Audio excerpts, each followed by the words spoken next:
Good morning, students. In today's class we are going to study about perceptual constancies and illusion.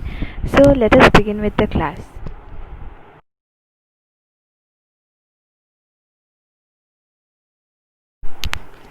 Perceptual constancies.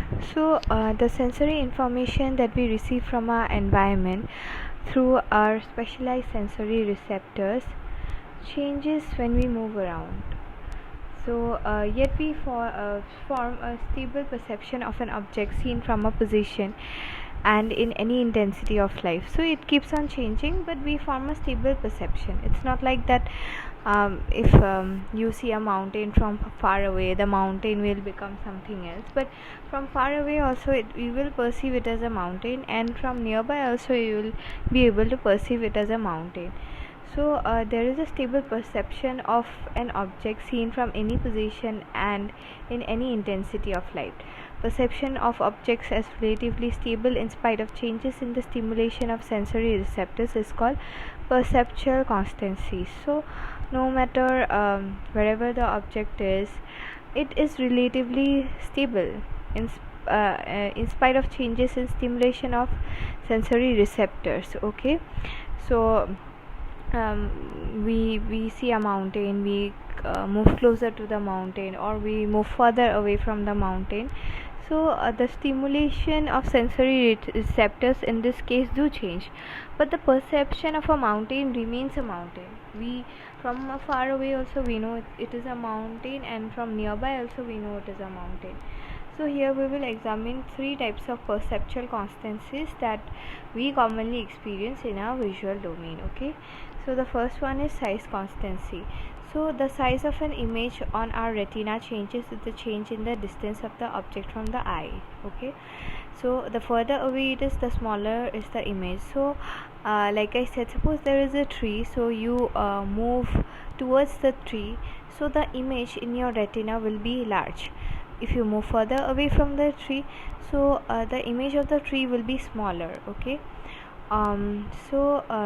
but again, irrespective of its distance and the size, we perceive it as a tree, right? So that perception doesn't change. Okay, this tendency for the perceived size of objects to remain relatively unchanged with changes in their distance from the observer and the size of the retinal image is called size constancy. So if we see a tree from a distance, we wouldn't perceive the tree to be small. We know that it's a big tree. Okay, that always remains in our mind that the tree is big. Okay, we wouldn't think that just because the tree is further away it is smaller than us. So the size remains the same. It is known as the size constancy. Now coming to shape constancy. In our perceptions, the shapes of familiar objects remains unchanged despite changes in the pattern of retinal image resulting from differences in their orientation. Okay. Now, for example, a dinner plate looks like the same shape whether the image that it casts on the retina is a circle or an ellipse or roughly a short line. Okay, it is also called your form constancy, shape constancy or form constancy. So shapes of familiar objects remains unchanged. Okay, so for example, whether a dinner plate looks the same shape, whether the image that it casts on the retina is a circle or an ellipse. Okay, it always remains the same. So now this is called your shape constancy. Now coming to brightness constancy.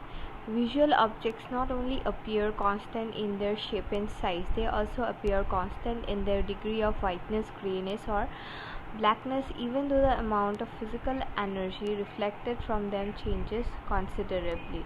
In other words, our experiences of brightness does not change in spite of the changes in the amount of reflected light reaching our eyes. Okay, so whether if we are further away from an object or nearer to an object, so definitely the amount of reflected light reaching our eyes changes, but our experiences of brightness, it doesn't change. Okay, So the tendency to maintain apparent brightness constant under different amount of illusion is called brightness constancy. So even if it is under different amount of illumination, but it has the tendency to maintain the same brightness, that is constant brightness.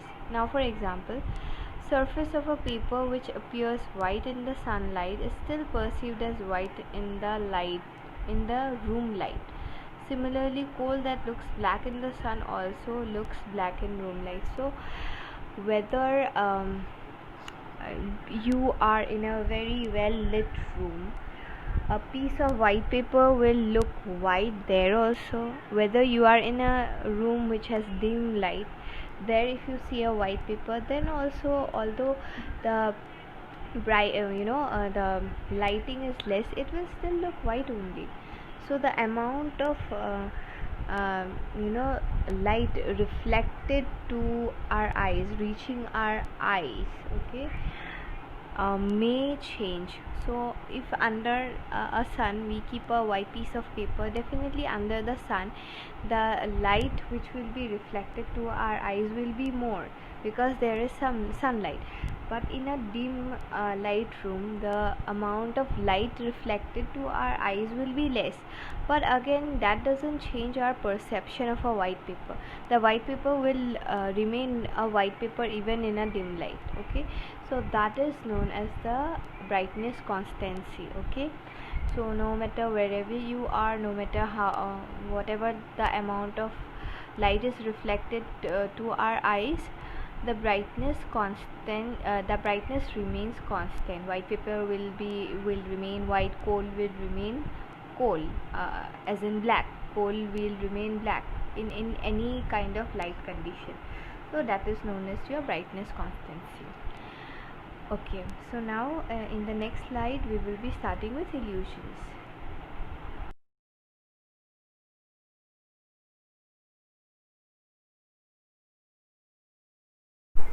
So what are illusions?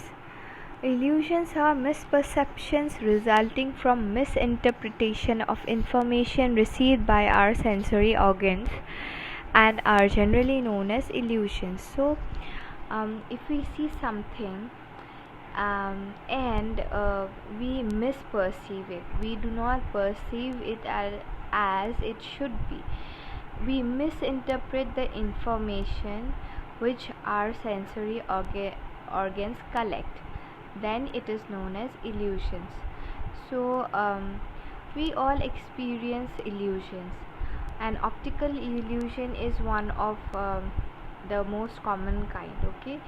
Other illusions are also there, auditory illusions, but very less. So visual or optical illusions are most common. I'm sure that in the internet you look at a lot of pictures, and there you can see illusions. Sometimes the lines will look like, as if they are merging with each other, or if you stare at some lines for a very long period of time, some moving lines, and then you see the walls of your room, then you will feel like that the walls of your room are moving. So that is one kind of illusion. The walls of your room is not moving, it is just an illusion, okay. So you are misinterpreting the information provided by your sensory organs, okay. So that is known as your illusions. So illusions are there are some illusions which are universal. For example, the rail tracks appear to be converging to all of us. So that is again an illusion, and it is universal because everyone can see it, okay.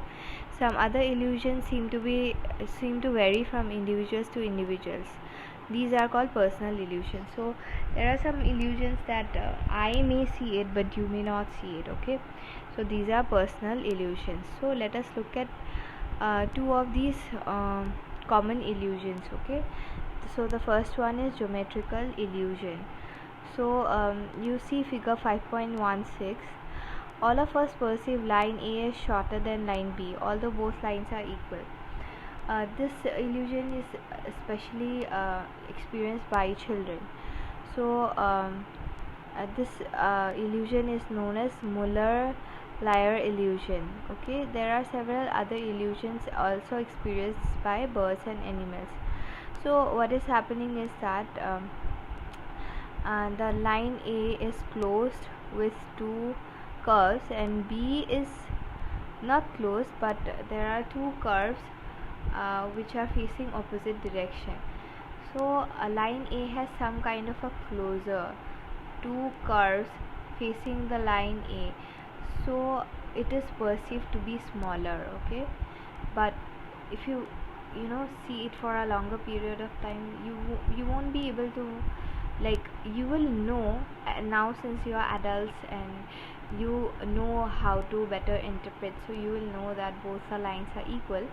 But otherwise, if you see it for a moment, you will feel like A is definitely shorter than B. Okay, this happened because it is closed by two curves, but in B, what is happening, it is not closed, but the curves are in opposite direction. Okay, so that's why we perceive line B to be longer than A if we do not look at it carefully.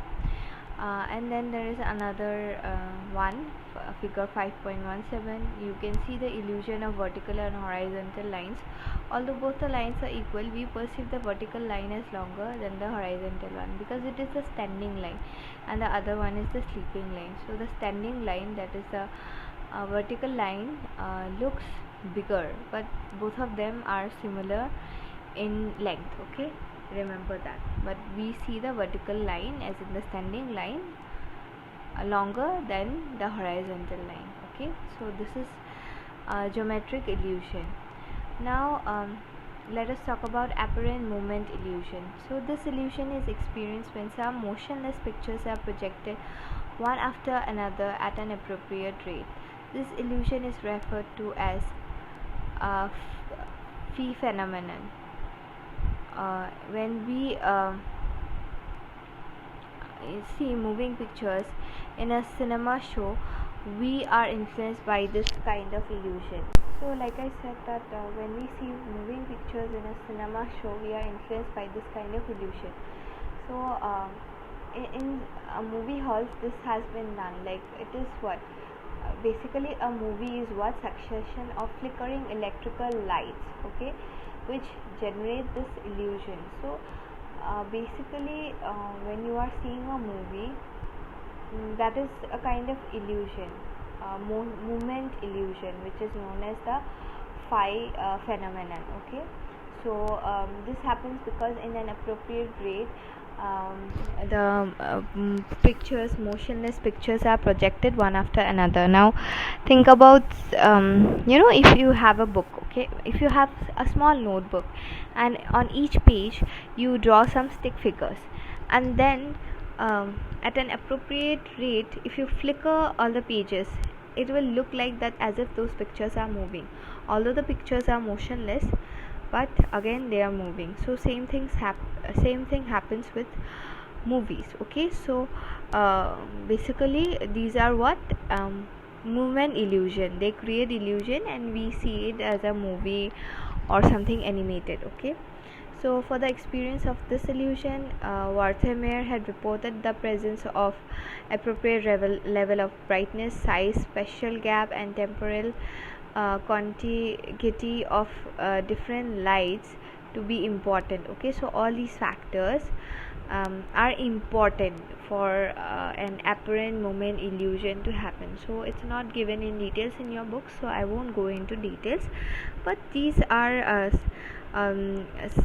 some of the characteristics that has to be present for this apparent moment illusion to happen. Okay, in the absence of these, the light points will not appear as moving. They will appear either as one point or as different points appearing one after another without any experience of motion. So if all these characteristics are not present, then we will not experience the motion that we experience in a cinema or in something animated. Okay, so experience of illusions indicates that people do not always perceive the world that how it is. Okay, instead they engage in its construction, sometimes based on the features of stimuli and sometimes based on the experiences in a given environment. This point will be further cleared in the section that follows from now. Okay, so we will be talking about it later, but as of now you understand that. Now, experience of illusion. Illusion is basically what? Misinterpretation of stimuli which is collected by your sensory organs from the environment. So it is misinterpretation. So that means that people do not receive the world as it is, but we perceive it from our own experiences. We have our own construction. Okay, so otherwise if we perceived everything the way it is, then everyone would receive all the informations equally or universally, but we don't do that. The way we perceive things is different from the other person, and it happens because we have our own ways to construct it, we have our own ways to organize it. Okay, that's why it is different among different individuals. So that's all for today's class. We will be discussing it further properly. Thank you.